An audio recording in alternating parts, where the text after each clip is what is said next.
And in order to see and experience a shift, we must shift our own perspective, our own consciousness. Transcending, rising above duality thinking, is really about rising above. Inviting more peace into your life. Releasing yourself, releasing stress, releasing yourself from the dramas of life. And in so doing, you create space in yourself, in your mind, to hear the voice of God, the voice of truth. Where you come from, yeah, there is a place in this world with open arms right now. Welcome to love, welcome to peace, welcome to our community. Be who you are, let your light shine. We're so much more when we unite. You are welcome here. You are welcome. Good morning, good afternoon, good evening, good night, and good day to you wherever you are in the world. Whatever you're doing, thank you for being here.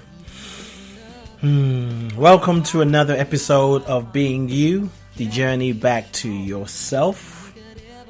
And being you is simply about cultivating the courage to really look at ourselves, the courage for you to look at yourself, the courage to face the part of you that you've been running from, and the courage to embrace it all. And as you embrace the part of you that you've judged in the past, the part of you that you're struggling with, as you are willing to be with it, to just notice what comes up while you're being with it, empowers you to move forward from a place of clarity, from a place of groundedness and alignment. Every part of you belongs. Every part of your story belongs. So you have a responsibility to respond to it rather than react to it. It's a day-by-day journey, but you're here to be you, to be your true self, regardless of what society is telling you. Thank you for tuning in. Thank you for listening. And thank you for giving yourself permission to be transformed. I am your host. I am your beingness artist. I am Ade. I am one with the one. I am your transformational agent. Last episode, we talked about good and evil. Good or evil. Good and evil. Right? That was episode 10, part 1. So today we are going to continue that conversation, part 2. Because I feel that it is very important to really understand, I would even say, the danger of standing and living in the mindset of good and evil. Believing that some people are good and some people are evil. Believing that in this world, what we're ever dealing with, what we're always dealing with, is good and evil. And before you jump to, that's so naive, just stay with me here. Stay with me for a minute. What I will say is, if your foundation is rooted in, this is the world of good and evil, guess what? The actions you take will be based on that and keeps you on guard. As a society, we believe that. We're afraid of what we don't know. We judge people who are different from us because we think we're better than them. That's the same thing, good and evil. We're good, they're bad. Because we don't know their culture, we don't understand their way of life. We don't understand why they're dressing like that. We don't understand why they're eating some kind of food. We don't understand their lifestyle. And we convince ourselves to believe in that we are the chosen ones. We are the better one. It's very apparent, it's very obvious that this is a time for human consciousness to shift and evolve from that place of good and evil. Really, it's time for us to stop eating the fruit from the good and evil. And start eating the fruit, metaphorically, the fruit of the tree of life. The tree of life just is. It is life. The tree of life is not about good and evil. It is about higher vision, higher perspective, expanded consciousness. Good and evil only resides in human beings. You don't see it in animals. You don't see it in nature. So I want you to ask yourself as we move forward, who am I listening to when I move through my day? Whose voice am I listening to as I move through my day? Whose voice have I been listening to? Am I listening to the voice of my mother? Am I listening to the voice of my father? Am I listening to the voice of others, the voice of society? Or am I listening to the inner voice? Am I listening to the God within? Am I listening to my higher self? Whose voice is the loudest as I move through my day? If the voice that is the loudest is the voice of the external world, what can you do to turn up the volume of your higher self? The volume of the voice of your higher self, of the God within. The voice of your intuition.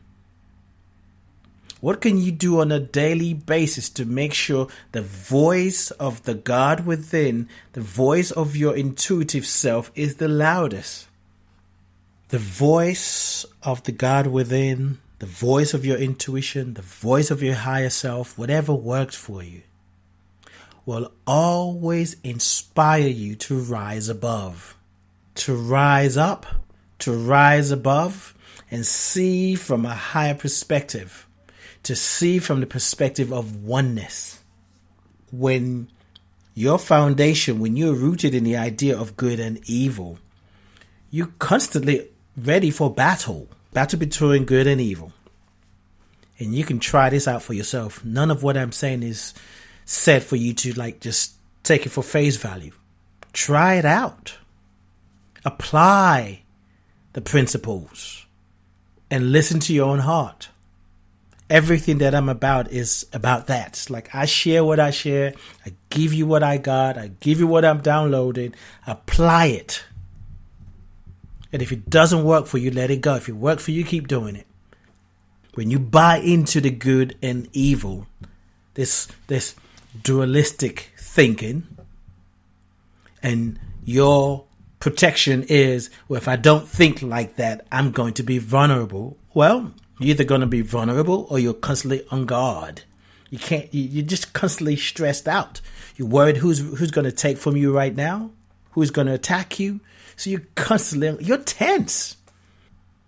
And it's no surprise that a lot of people are depressed because too many people are on guard. Some people can't sleep because there's so many things. It's like this is the worst thing that could ever happen to me, whatever they're thinking about, and feel like there is no way out because they're either going to win or lose.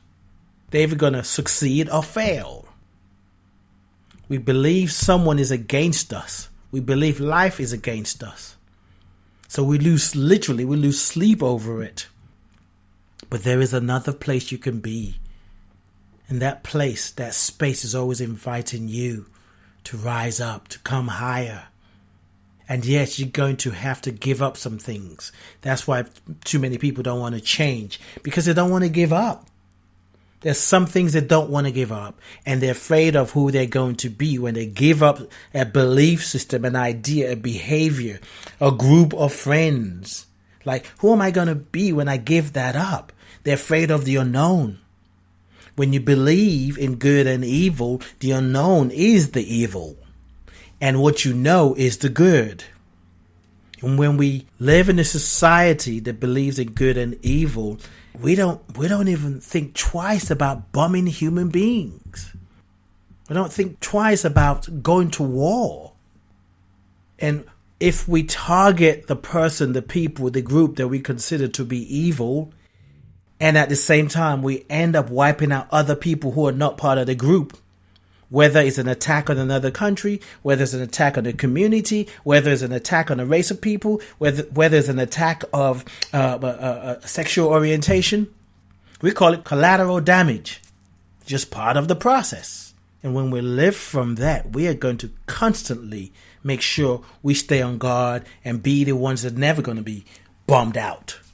This mindset is killing us as a society. So much so that movies about aliens that I've seen anyway, it's always about how the aliens are coming to attack us because we don't understand. So we make it evil. And we keep talking about building up our defense power.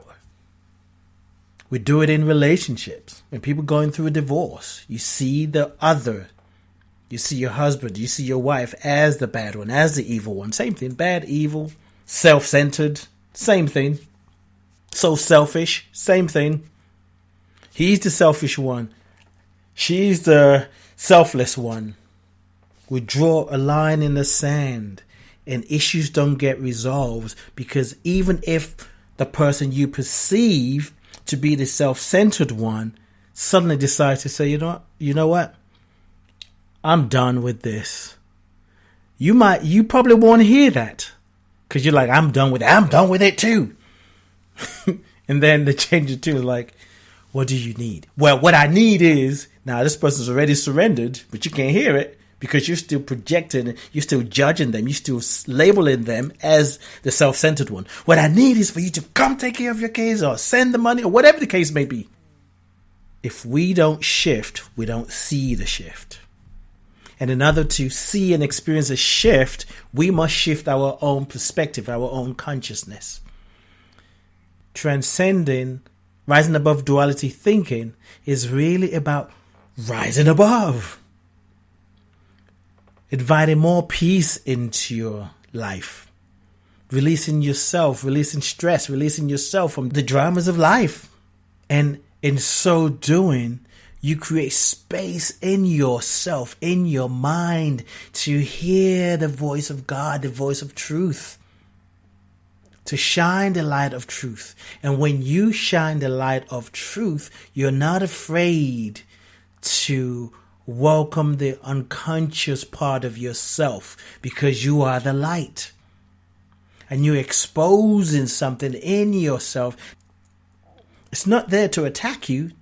It's actually there to allow you to be more of who you are. Life is a journey. Life is a process. And we must change the way we're thinking if we want different results. I want to read 2 sections from Your Deepest Intent by Rev Deborah L Johnson, Rev D. Your Deepest Intent is the 2nd volume of Letters from the Infinite. And these are letters, prophetic letters, that were downloaded. Rev D, she knows when it's coming, she can feel it. And they come clear. There's none of the letters that are edited. They come very clear with punctuations and everything. And if you've ever experienced Rev D do this download, you'll hear her say something, read a sentence, say period, and then go on comma. It's kind of really interesting to see, actually. And the first volume is The Sacred Yes.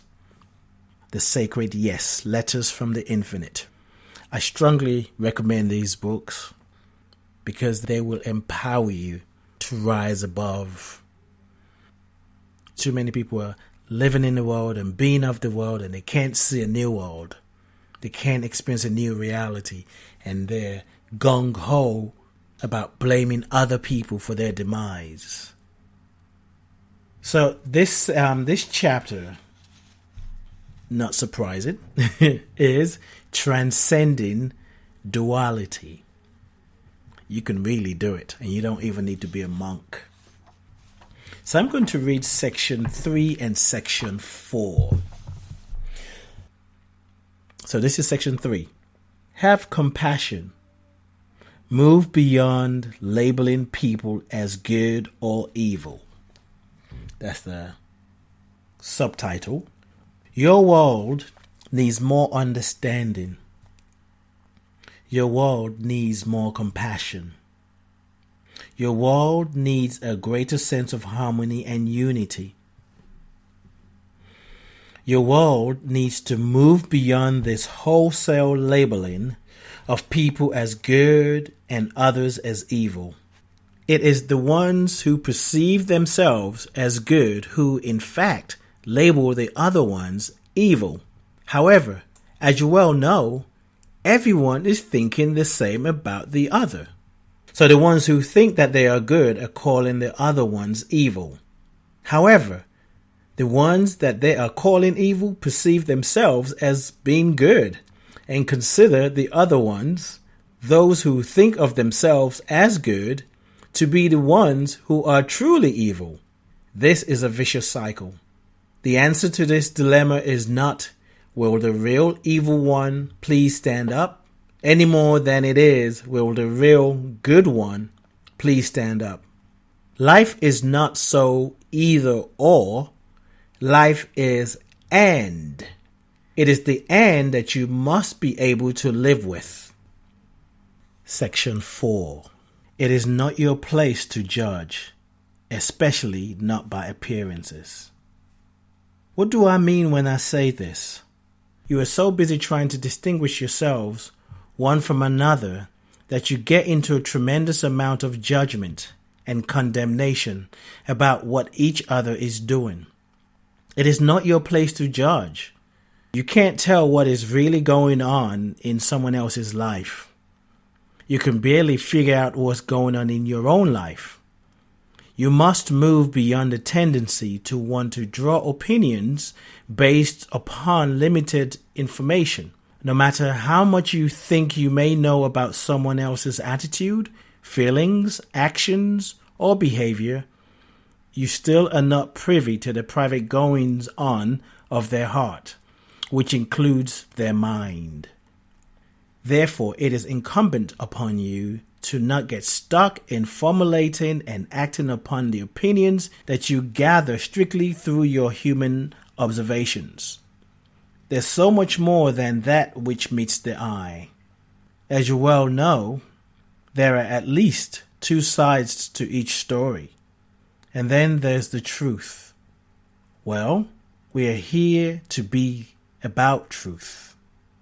If you are deeply entrenched in your own side, then that is evidence enough that you have not found the truth. I was only going to read section 3 and 4, but I want to read section 5. And that's the thing about these letters. They get so juicy that you want to read the next one and the next one. So let's do section 5. If oneness is not your intent, you default to duality. What is your deep intent, my children? What is your deep intent?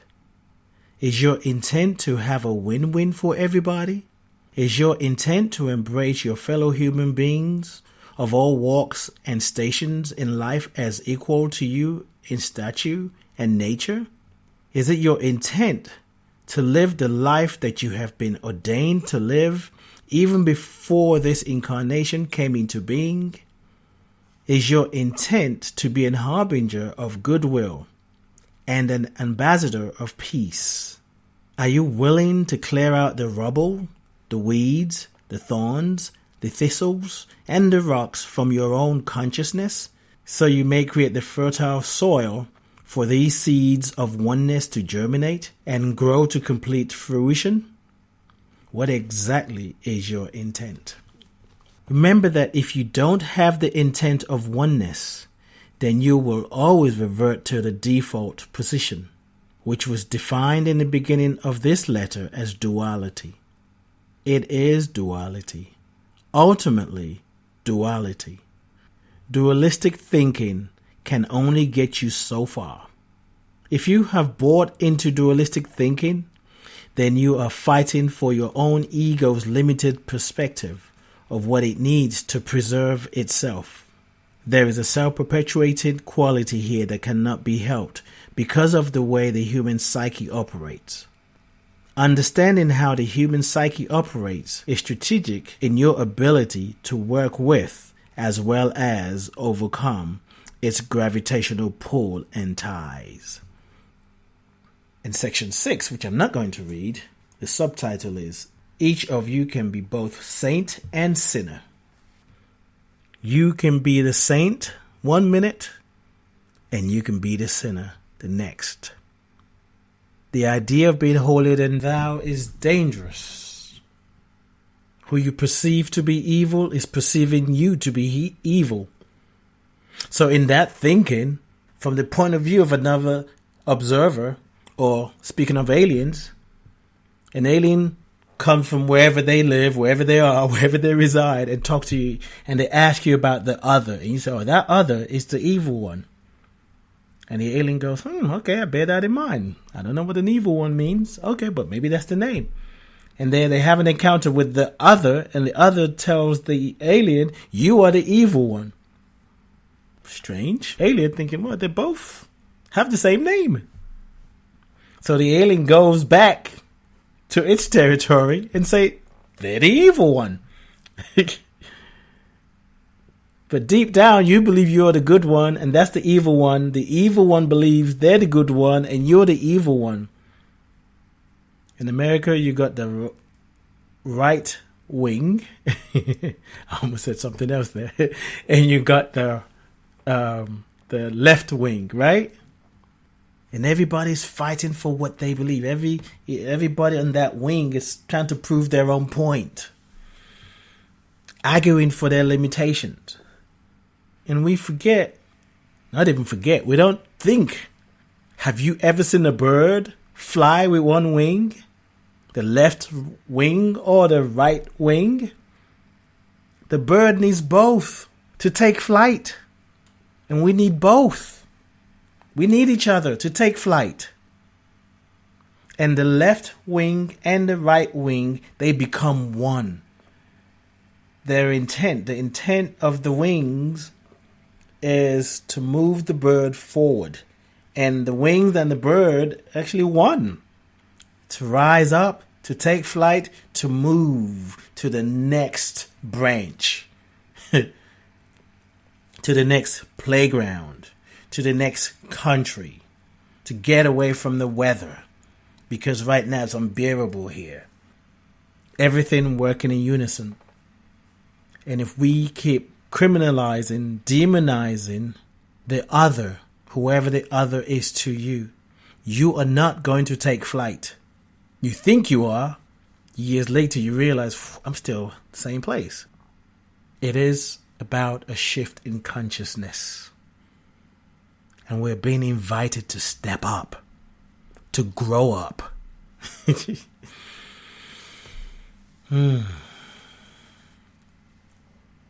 A lot has been said about good and evil, good or evil. The invitation is to create a new earth, a new reality known as oneness. This reality creates the space for a win-win. Everybody wins. Sometimes it's hard for us to conceptualize that. How can everybody win? But it's possible. Everybody can win. You must be committed to winning as much as you are committed, or you must be, let me say it this way, you must be as committed to creating a space for the other to win as much as you want to win. Yeah. Are you as committed for the other to win, to rise up, to shine their light as you are committed to yourself to rise up, to shine your light? Again, it's a good time to ask yourself, whose voice are you listening to on a day-to-day basis? The best gift you can give yourself, your family, your community, is a gift of a consciousness that is aligned with oneness. Because you start to create a reality for others to live into. The reality that we're living right now is what was passed on to us. We have a responsibility. Are we going to pass the same reality, mindset, consciousness, pass that on to those who are coming behind? Is this what do you want your children, your nieces and nephews, your cousins, to live the struggle that you're living now? And especially the ones that you could have done something about? Because everybody's going to go through their own experience. They're going to have their own struggle. That's just part of life. The pain and the struggle, even when we were birthed, during the birthing process, there was pain and there was struggle to get out of that hole, that birth canal. Maybe you were pushed. Maybe you were pulled out. Maybe your mother was cut open for you to come out. And even in the cutting open, what is it? C-section. I was going to say CS, but that didn't sound right. I'm like, CS? What's CS? That's what I was hearing. I'm like, yeah, I know, but what? That's not it. C-section.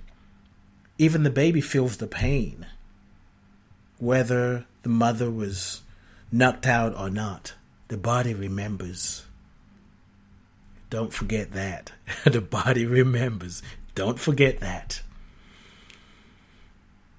The body is alive. It's got wisdom. And it's constantly teaching us, reminding us to come back into alignment, to come back into alignment, to come back to balance, to come back to oneness. Oneness is harmony. Oneness is harmony. Oneness is balance. Oneness is harmony. Thank you for listening to this episode, another episode of Being You, the journey back to yourself. Don't forget to subscribe and rate this episode and all the others. I look forward to hearing from you with questions or whatever you got, any feedback. Send me an email, lifecoachade.com, lifecoachade.com. And while you're there, I invite you to sign my mailing list. We are getting ready to release the show with our theme song, John Stringer. And when you listen to the song, I want you to listen to it as if that voice within is inviting you, is welcoming you back to yourself. The song is You Are Welcome Here by John Stringer. To find out more about John Stringer, go to his website, John Stringer Inc., johnstringerinc.com. I love you, I bless you, I appreciate you, and I thank God for you. Peace and blessings. There is a space in my heart where I find the truth. I find me in you, a truth beyond what you may see now. But when we are one, we bring more good about. No matter who or what you call yourself or where you come from, yeah. There is a place in this world with open arms right now. Welcome to love, welcome to peace, welcome to our community. Be who you are, let your light shine.